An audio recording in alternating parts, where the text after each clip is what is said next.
Hello everyone. आज के discussion में हम लोग 69th बीपीएससी प्रीलिम्स में पूछे गए 9 मल्टीपल स्टेटमेंट क्वेश्चंस को लाइव सॉल्व करेंगे। मैं आपको दिखाऊंगा कि अपनी बेसिक नॉलेज और कॉमन सेंस को यूज करके हम इन क्वेश्चंस को कैसे आसानी से सॉल्व कर सकते हैं। I will also show you how BPSC has reframed some of the questions using repeated themes and previous year questions. ठीक है। I will also explain you how to use elimination and do logical guessing with a cool mind so that you can tackle these lengthy and time consuming questions and do not panic in the actual exam condition. So let's start. पहला question देखते हैं। This is about HMX, है ना। सबसे पहले जब हमको ऐसा मल्टीपल स्टेटमेंट का क्वेश्चन दिख जाए, है ना, एग्जाम में, तो सबसे पहले ये समझना है कि दिस इज अ लॉलीपॉप, है ना। सबसे पहले दिमाग में पैनिक नहीं होना है। विल अंडरस्टैंड कि this question is super easy. Super easy कैसे है, आई विल शो यू।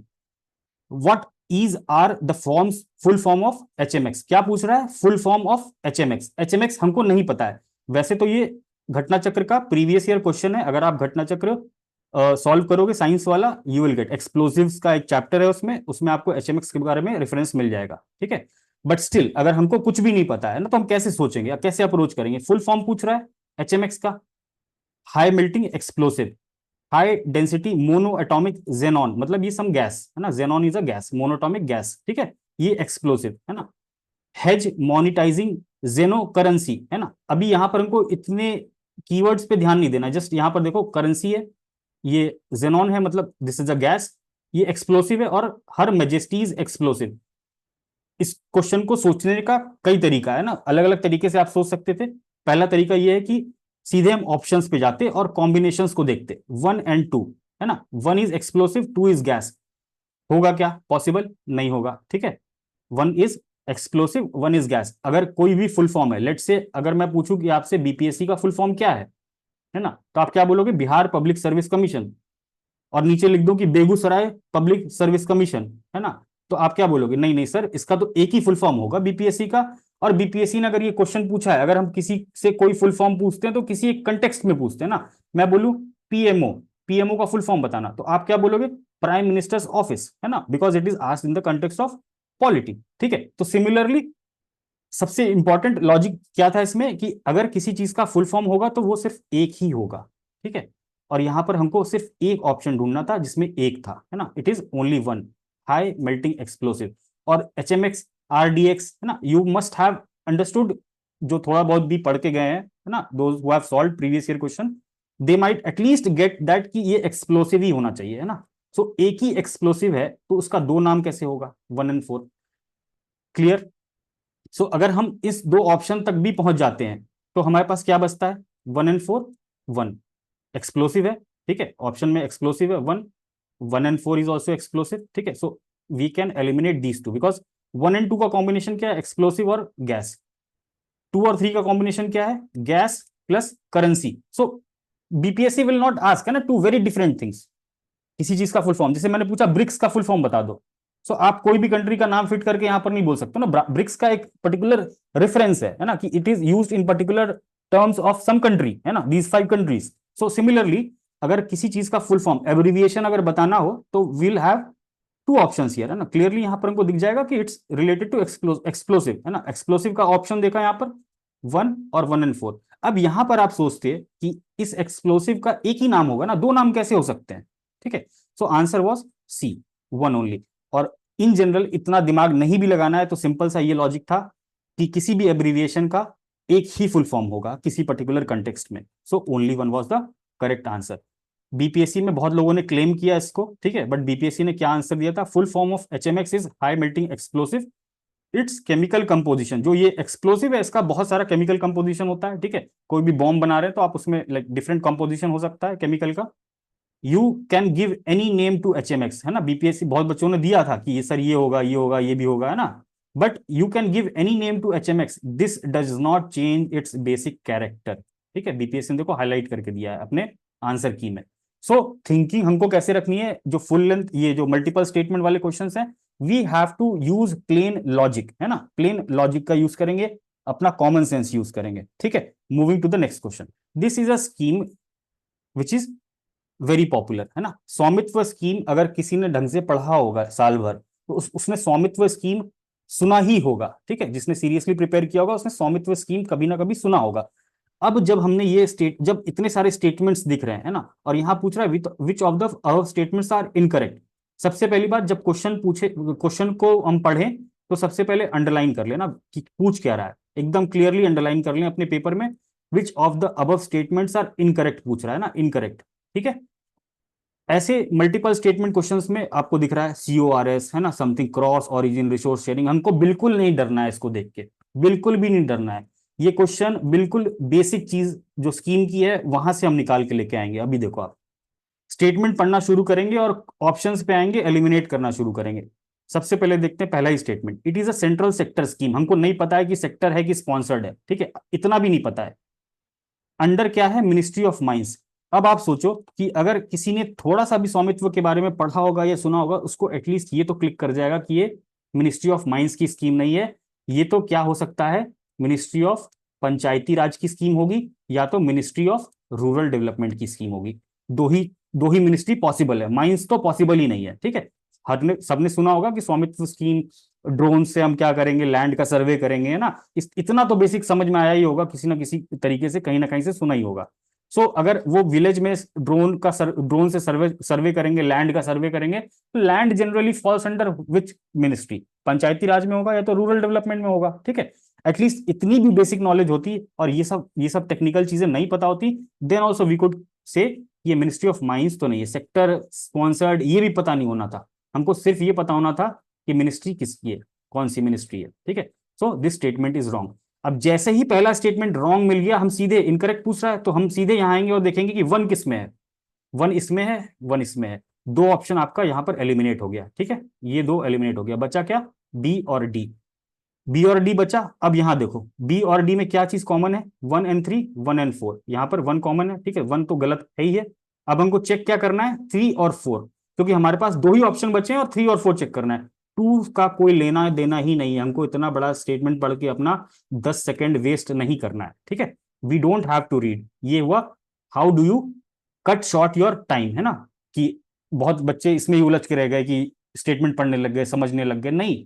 जैसे ही हमको एक स्टेटमेंट पता चला कि ये गलत है, हम नीचे आएंगे ऑप्शन पे और एलिमिनेट करना शुरू करेंगे। हमने देखा बी और डी बचा, बी और डी में क्या बचा, 3 और 4, 3 और 4 को चेक करेंगे, टू को भूल जाएंगे, टू को हम रीड भी नहीं करेंगे, अपना टाइम भी नहीं वेस्ट करेंगे, जैसे ही हमको पहला मिल गया। अगर यहाँ पहले से कुछ नहीं मिलता, दूसरा पढ़ते, दूसरे से मिलता फिर एलिमिनेट करते। So we will not waste our time in reading the whole question, ठीक है, दो तो हट गया। अब देखते हैं 3 और 4 पढ़ना है। CORS means cross origin resource sharing, नहीं पता है, आगे बढ़े, ठीक है। The scheme is a reformative step towards establishment of clear ownership of property in rural inhabited आबादी areas by mapping of land parcel. जैसे यहां पहुंचे यूजिंग ड्रोन टेक्नोलॉजी, जैसे यहां पहुंचे हमको समझ में आ गया ये स्टेटमेंट इज करेक्ट। तो हमारे पास दो ही ऑप्शन बचे थे, इसमें वन तो गलत था ही, और दूसरा क्या है, 4 सही है, इसका मतलब 4 तो होगा नहीं, बचा आंसर क्या, B, 1 and 3, 1 and 3 is wrong. Clear. So how we have use our logical, और बिल्कुल बेसिक सा एक फैक्ट है ना, बेसिक सा एक फैक्ट, और दूसरा ये फैक्ट सिर्फ पता होना था कि ड्रोन से रिलेटेड है और मैपिंग की जा रही है रूरल एरियाज में, है ना, विलेजेस की। और दूसरा सिर्फ मिनिस्ट्री पता होना था, जो हम लोग कोई सा भी मैगजीन पढ़ो एटलीस्ट उसमें ये तो मेंशन होता ही है ना, किस किस कौन से मिनिस्ट्री की स्कीम है और बेसिक पर्पस क्या है। ये अंदर की कहानी हमको पता होना जरूरी नहीं था आंसर तक पहुंचने के लिए। Okay, so moving to next question. This is like बहुत बड़ा क्वेश्चन है ना, एकदम देख के लोग पैनिक कर गए। इवन अभी भी मैक्सिमम स्टूडेंट्स टेल मी कि सर इकोनॉमी इकोनॉमी इकोनॉमी। अब आप देखो कि क्या इकोनॉमी है इसमें। PLI स्कीम कितने समय से न्यूज में है, जो भी सीरियसली प्रिपेयर कर रहे हैं उनको इतना तो पता है कि कोविड के समय PLI स्कीम लॉन्च हुई थी, बहुत बड़ी स्कीम थी, ठीक है। उसमें क्या होगा, मैन्युफैक्चरिंग होगा, डोमेस्टिक मैन्युफैक्चरिंग को प्रमोट करेंगे, इलेक्ट्रॉनिक्स और इन सब की इंडस्ट्रीज को प्रमोट करना है, इतना सबको पता होना चाहिए था। अब इसके बाद क्वेश्चन को पढ़ते हैं। Consider the following statements about PLI scheme, production linked incentive scheme. Statement पढ़ेंगे, है ना।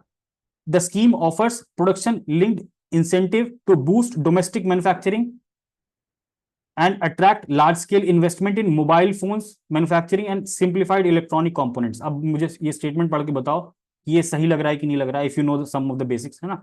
इसमें कुछ भी गलत नहीं लग रहा, दिस स्टेटमेंट इज करेक्ट, है ना। अब जैसे ही ये करेक्ट पता चला तो हम देखेंगे यहां पूछ क्या रहा है हमसे, है ना, which of the above statements are incorrect. तो जैसे ही पता चला फर्स्ट इज करेक्ट, यहां पर से हम क्या कर देंगे, फर्स्ट वाले को हटा देंगे, क्योंकि पहला करेक्ट है तो आंसर हमसे पूछ रहा है इनकरेक्ट, दो ऑप्शन एलिमिनेट। बचा क्या, 2 and 4, 2 and 3, ठीक है। 2 and 4, 2 and 3, 2 तो कॉमन है, 2 इज इनकरेक्ट, मतलब दो तो गलत है ही है, तो हम 2 को छोड़ देंगे, 2 को फिर नहीं पढ़ना है हमको। 4 पढ़ेंगे, 3 पढ़ेंगे, ठीक है। 3 पढ़ा, scheme shall extend to average incentive of around 8% of. अब यहां फैक्ट दिया हुआ है, नहीं पता, आगे बढ़ते हैं। हमको नहीं पता कि 8% है, 10% है, 6% है, नहीं पता, चौथा स्टेटमेंट पढ़ते हैं। ऐसा नहीं कि यहां पर पढ़ के पैनिक होकर फिर आगे बढ़ गए, छोड़ दिया, ठीक है, या रैंडम कुछ भी मार्क कर दिए। चौथा स्टेटमेंट पढ़े, the target segment under PLI shall include, target क्या होगा पीएलआई के under, laptop, tablet, all in one, PC, server, ultra form. अब ये आप देखो मोबाइल, अब ये चीज देखो, आपको लग रहा है कि यह गलत है, नहीं है ना, तो 4 वाला भी क्या करेंगे हम, एलिमिनेट कर देंगे, 4 इज करेक्ट। सो आंसर हमारे पास क्या बच गया, विच इज रॉन्ग। 1 तो हटा ही दिया था हमने, ये दो ऑप्शन हटा ही दिया था, और यहां से हमने क्या किया, 4 हमको पता चला कि 4 इज अ करेक्ट ऑप्शन, तो ये 4 वाला भी हट गया, आंसर क्या बचा, 2 and 3, 2 और 3 इज रॉन्ग। सो जो भी आपको ये फालतू के फैक्ट्स दिए हैं ना, जो एडिशनल चीजें दी है ना, scheme shall has 2 categories of applicants. अब नहीं पता भाई, 2 एप्लीकेंट हैं, 5 एप्लीकेंट है, कितने एप्लीकेंट है, नहीं पता होना जरूरी है आपको। आपको सिर्फ इतना पता होना जरूरी था कि स्कीम क्या है, स्कीम किस चीज के लिए है। आपको हल्का सा भी आइडिया होता, आप 20 सेकेंड 15 सेकेंड में ये आंसर एलिमिनेशन के थ्रू लेके आ सकते थे, ठीक है। सो प्योर लॉजिक, इतना बड़ा बड़ा स्टेटमेंट और इतना पैनिक नहीं करना है, बिल्कुल नहीं करना है। जैसे ही बड़ा क्वेश्चन दिखे आपको समझना है कि ये लॉलीपॉप है ना, वहां एकदम पॉजिटिव माइंडसेट, बहुत फोकस के साथ स्टेटमेंट पढ़ेंगे, सीधे एलिमिनेट करेंगे, स्टेटमेंट पढ़ेंगे, एलिमिनेट करेंगे। जैसे ही हम एलिमिनेट करना शुरू कर दिए, हमारे आधे क्वेश्चन तो ऐसे ही गायब हो जाएगा, आधे स्टेटमेंट्स तो ऐसे ही गायब हो जाएंगे, and we will arrive at the correct answer, ठीक है। So moving to the next question.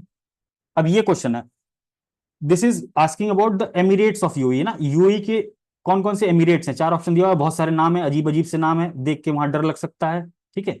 लेकिन फिर अगेन बहुत पेशेंस के साथ ऑप्शंस को पढ़ेंगे।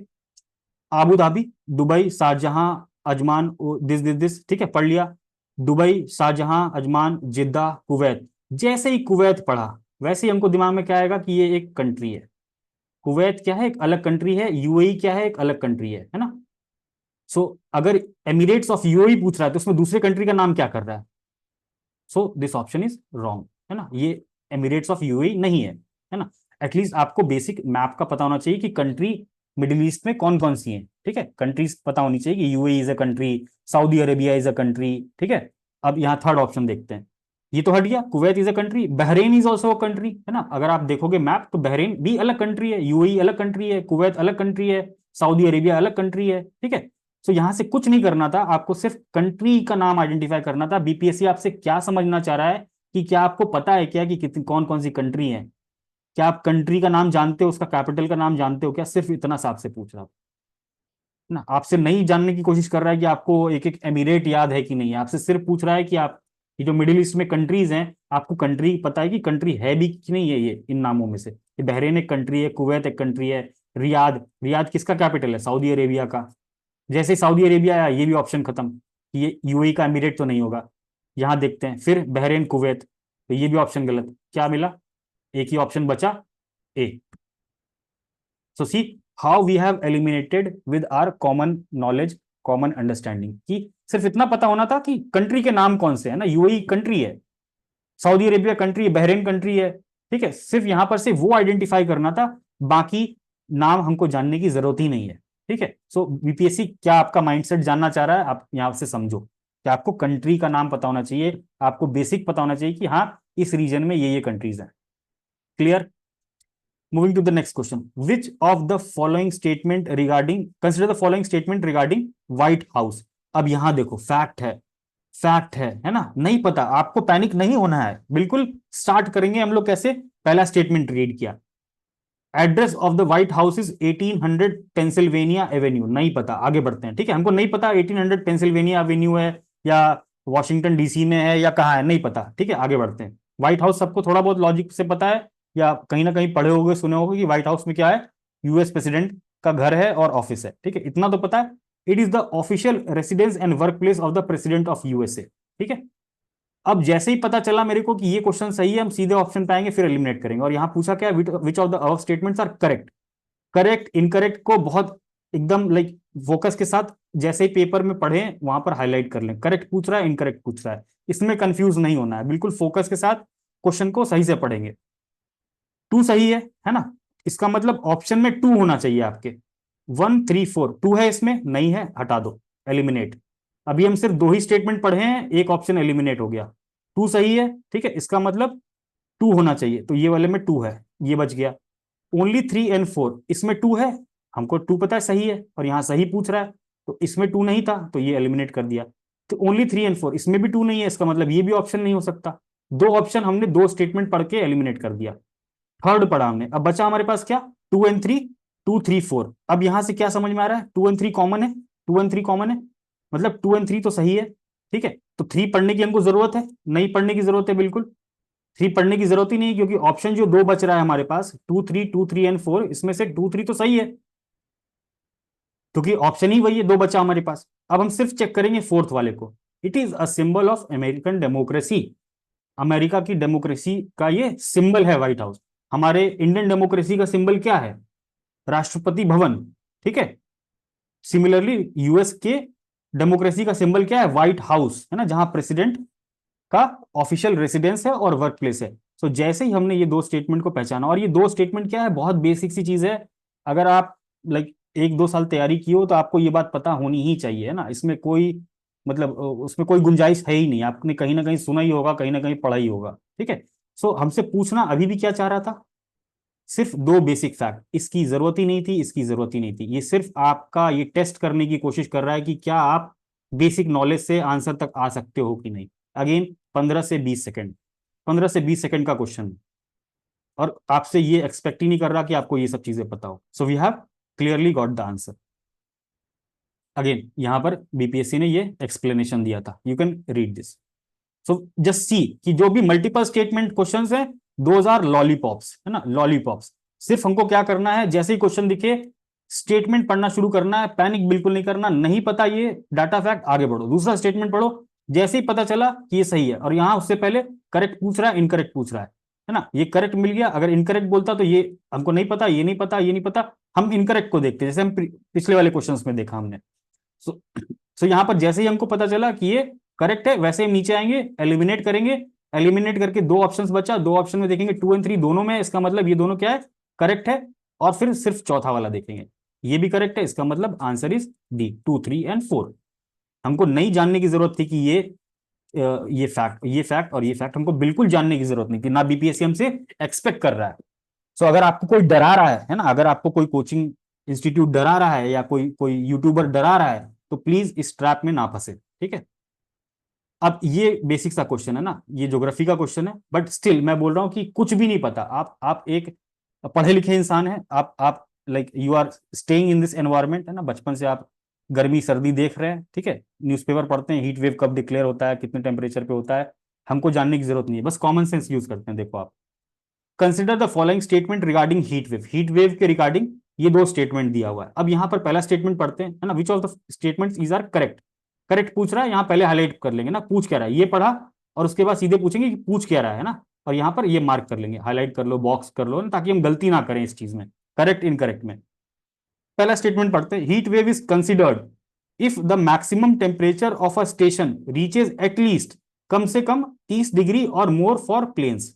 जो मैदानी क्षेत्र हैं, जो प्लेन्स हैं, लेट से हम बिहार में रह रहे हैं, उत्तर प्रदेश क्या है, मैदानी क्षेत्र है, गैंजेटिक प्लेन्स है, तो बोल रहा है प्लेन्स में जब मैक्सिमम टेम्परेचर, है ना, मैक्सिमम टेम्परेचर, एक second, maximum temperature, temperature 30 degree, है ना, इक्वल टू ग्रेटर देन हो जाएगा, तो हीट वेव डिक्लेयर कर दिया जाएगा।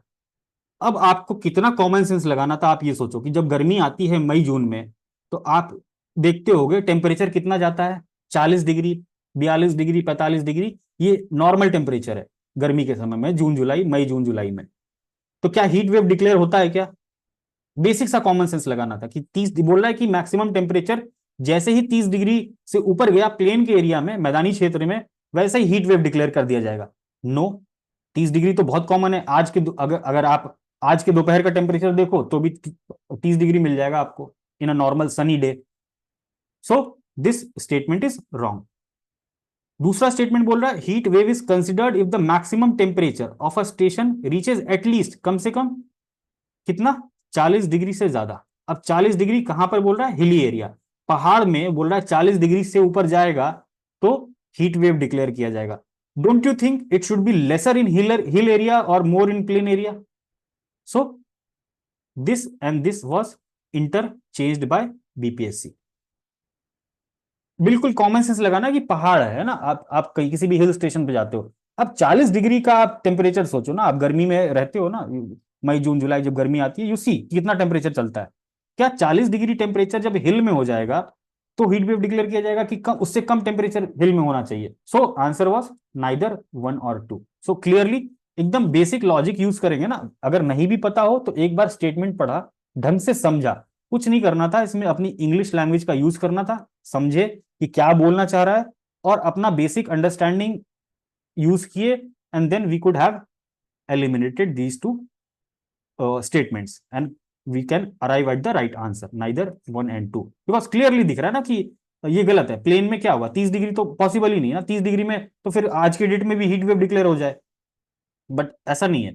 ठीक है, moving to the next question. अब ये वाला क्वेश्चन क्या है, विक्रमशिला यूनिवर्सिटी के बारे में पूछा है। ठीक है, पहले विक्रमशिला यूनिवर्सिटी की अगर आप बीपीएससी के प्रीवियस ईयर क्वेश्चन देखोगे तो पूछेगा who was the founder of Vikramshila university, है ना, Vikramshila university located in which district, ठीक है ना, इस तरीके के क्वेश्चन पूछता था। अब उसी को उन्होंने क्या किया, सेम थीम है, सेम थीम है ना, about basic things of Bihar, है ना। इस बार Nalanda is very important, Nalanda university का इनॉग्रेशन हुआ है। Please please please everyone read everything, मैं I will teach those things, है ना, when I come to in Bihar current affairs I will teach those things. Anyways, जो बेसिक से फैक्ट्स है अपने जो बिहार से रिलेटेड है ना, नेशनल पार्क्स हो गया, वाइल्ड लाइफ हो गया ना, इस तरीके के बेसिक जो पर्सनालिटीज हैं, श्री कृष्ण सिंह, ये सहजानंद सरस्वती, है ना, ऐसे जो बेसिक रिपीटेड थीम्स हैं उन पे हमको कमांड ले लेनी है ना। थोड़ा सा हम विकिपीडिया भी पढ़ लेंगे, वैसे यहाँ पर जरूरत कुछ भी नहीं है, आई विल टेल यू। जैसे ही पहला क्वेश्चन पढ़ा, it was located in the present day, आज के बांका डिस्ट्रिक्ट में लोकेटेड था। अब सबको पता है विक्रमशिला कहाँ लोकेटेड है, भागलपुर, भागलपुर रीजन में। तो पहला स्टेटमेंट गलत, और यहां पूछा क्या है, इनकरेक्ट। तो जैसे ही पहला स्टेटमेंट इनकरेक्ट पता चला तो हम देखेंगे कि वन किस में है, वन इसमें है, वन इसमें है, मतलब बी और सी छोड़ के इसमें वन नहीं है, हटा दो। नन ऑफ द अबव नहीं है, मतलब अगर इनकरेक्ट एक मिल गया तो obviously none of the above तो होगा ही नहीं। दो ऑप्शन आपका देखो कैसे एलिमिनेट हो गया, बचा क्या, 1 1 4 2, है ना। अब हमको क्या करना है, थ्री वाले को पढ़ना है क्या, 4 2 ऑप्शन बचा, वन तो हमको पता चल गया कि इनकरेक्ट है, और टू तो हमको पढ़ना ही नहीं है ना, सॉरी, थ्री तो हमको पढ़ना ही नहीं है, क्योंकि ये दो दो ऑप्शन बचा है, इसमें क्या है, 4 और 2, तो हम सिर्फ 2 और 4 को रीड करेंगे, बाकी हम थ्री को सीधे यहां पर कट कर देंगे कि थ्री का हमारा कोई लेना देना नहीं है। टू पढ़ते हैं, it was established by king Gopala of the पाला डायनेस्टी। अब दिस इज रॉन्ग ना, अब ये तो बेसिक फैक्ट, अगर आप विक्रमशिला के बारे में पढ़ोगे तो सबसे बेसिक चीज यही पढ़ते हो ना, फाउंडर कौन था, धर्मपाल। ठीक है, सो आप ये देखो कि सिर्फ दो बेसिक फैक्ट्स है ना, 1 और 2 दोनों गलत हो गया, तो आंसर क्या हमारा हो गया, 1 एंड 2। इन दो स्टेटमेंट की हमको जरूरत ही नहीं थी जानने की, सिर्फ दो बेसिक से फैक्ट जो बीपीएससी ने पहले भी कई बार पूछे हैं और जो एक्सपेक्टेड है, एक लाइक तैयारी करने वाले स्टूडेंट से बेसिक चीज एक्सपेक्टेड है कि उसको बिहार की हर बेसिक चीज के बारे में एक नॉलेज हो। अगर नालंदा का सेम पूछ ले, है ना, किसके समय में स्टैब्लिश हुआ था, है ना, वहां के बेसिक फीचर्स क्या है, तो that could be solved easily. So हमको ये ध्यान में रखना है कि जो हमारा एलिमिनेशन है वो बेसिक चीजों से ही हम एलिमिनेट कर सकते हैं। Answer was 1 and 2।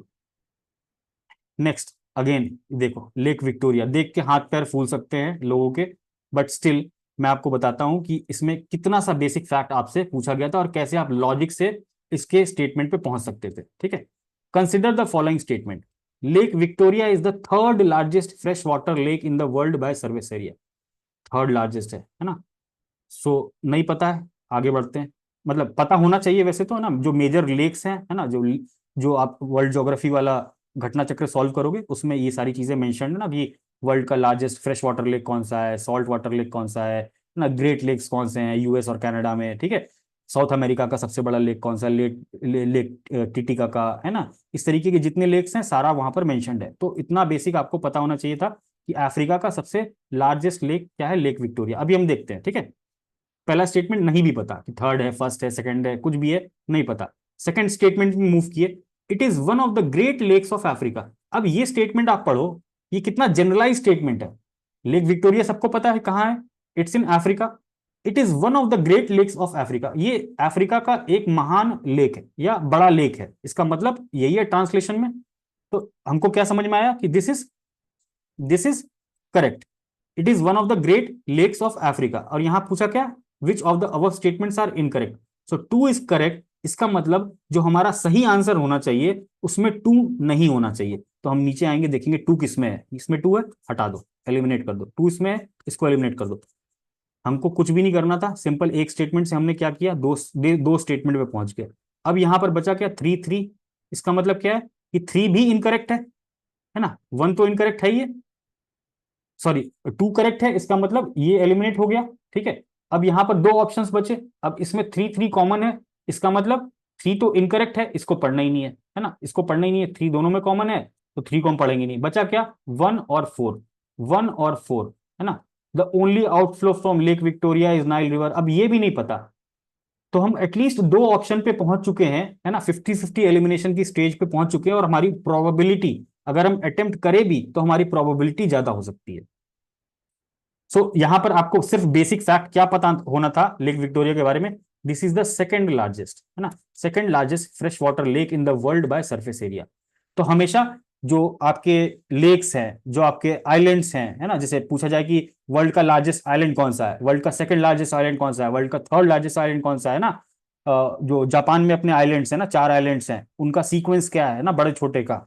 So these things are asked previous year question, घटना चक्र में कई बार पूछा हुआ है। You just have to know these basic things. अगर आपको ये पता होता, ठीक है, कि ये भी इनकरेक्ट है, तो you can easily arrive at this 1 and 3 answer, है ना। 81 का D is the correct answer, 1 and 3। आपको ये सब चीजें नहीं पता होनी थी, आपको सिर्फ एक फैक्ट पता होना था लेक विक्टोरिया के बारे में, कि ये फर्स्ट लार्जेस्ट है, सेकंड लार्जेस्ट है, थर्ड लार्जेस्ट है। और ये तो क्या था, एकदम कॉमन सा स्टेटमेंट था। इसके बेसिस पे आप दो ऑप्शन एलिमिनेट करते और बचा दो ऑप्शन था, इसमें से अगर आपको ये लेक विक्टोरिया के बारे में पता होता कि this is the second largest fresh water lake, because this is a very basic thing, है ना। अगर आप घटना चक्र सॉल्व करोगे तो आपको ये बात याद हो ही जाएगी, है ना। So this was a very basic question. यहाँ पर कुछ भी ऐसा नहीं था जो बहुत अलग पूछ लिया हो, बहुत कॉम्प्लिकेटेड पूछ लिया हो ना, जो एलिमिनेट हो ही नहीं सकता। तो आप देखो कि बीपीएससी का जो एग्जामिनर पेपर सेटर है वो कितने अच्छे से ऑप्शंस को फ्रेम कर रहा है कि सिर्फ आप डरो वहां पर, बट हम पूछेंगे हम वही बेसिक सी चीज, आप एकदम बेसिक सी चीज से आप वहां पर आंसर निकाल सकते हो। सो हमको बिल्कुल पैनिक नहीं करना है, एलिमिनेशन यूज करना है और क्वेश्चंस को सही करना है। अब ये लास्ट वाला देख लेते हैं, ठीक है, लास्ट है, हाँ last. Which of the following pairs are correctly match, correctly match सीधे हाईलाइट किया यहाँ पर पेपर में ना, करेक्टली पूछा, इनकरेक्टली नहीं पूछा। अब ये पेयर्स दिए हुए हैं ना, पेयर्स दिए हुए हैं, पेयर्स दिए हुए हैं। अब इनमें से आपको नाम दिख रहा है, इनमें से बहुत सारे नाम आपको पहली बार सुन रहे होगे ना, बट एक नाम जो है इंसोम्निया, इंसोम्निया मुझे लगता है कि सबने सुना होगा ना, कि ये नींद से रिलेटेड होती है। अब जैसे ही एक नाम दिख गया कि ये इंसोम्निया के बारे में मुझे पता है कि इट्स अ स्लीप रिलेटेड बीमारी या डिसऑर्डर, तो इंसोम्निया के सामने देखते क्या लिखा है, ईटिंग डिसऑर्डर, तो ये वाला पेयर तो हो गया गलत, तो टू पेयर गलत हो गया।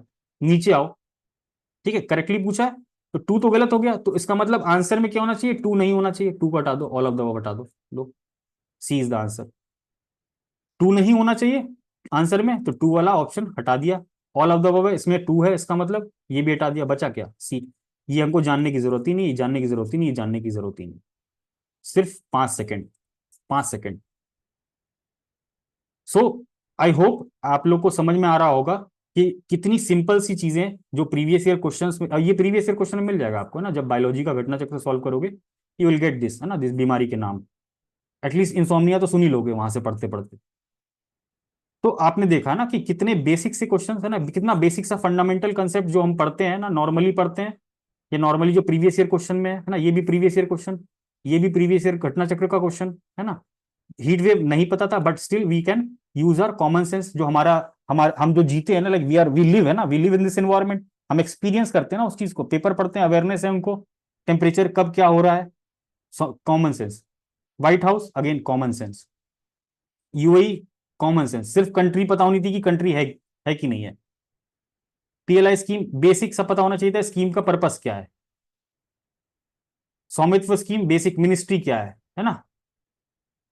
इसमें कॉमन सेंस की फुल फॉर्म एक ही होगा ना। So how you can use your logic, common sense and get to the right answer with your basic sources, है ना, जो आप पढ़ रहे हो, जो आज तक पढ़े हो, है ना, जो बेसिक चीजें हैं। कोई भी महान चीज नहीं पूछी जा रही है जो आपको डराया जा रहा है ना। मैं बहुत बच्चे का कॉल आता है कि सर ये है वो है, इकोनॉमी में ये है। अरे ठीक है, इकोनॉमी में एक दो क्वेश्चन आ गए तो उससे क्या डर के आप मतलब लाइक अपनी स्ट्रैटेजी चेंज कर दोगे क्या।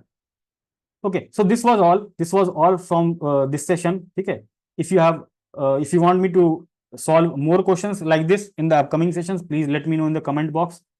And briefly, I would like to mention about the prelims mentorship program. It's a personalized mentorship program run by me. Na. Here you will be guided completely by me on the strategy, on your strength and weaknesses, on your each and every analysis. We'll have 4 full-length test, 4 full-length test होगा। और ये test ऐसा होगा जिसमें कि आपका complete analysis करेंगे हम, मैं पर्सनली बैठ के करूंगा। इसमें एक एक गलतियां देखेंगे, whether it's due to your mistake और it's due to your lack of knowledge और it can be anything else, है ना। तो पूरे फुल लेंथ टेस्ट का हम लोग एनालिसिस करेंगे इंडिविजुअल लेवल पे, है ना। This will be live, this will be conducted live, है ना, on Google Meet. Current affairs I am teaching from 3 to 4 sources. हर चीज को यूट्यूब पे डालना पॉसिबल नहीं है because these are taught informally, थोड़ा सा इनफॉर्मल रहता है। यूट्यूब में बहुत ज्यादा फॉर्मल होना पड़ता है। I have covered 3 magazines. Those who will join this course will get the recorded sessions and the highlighted PDF.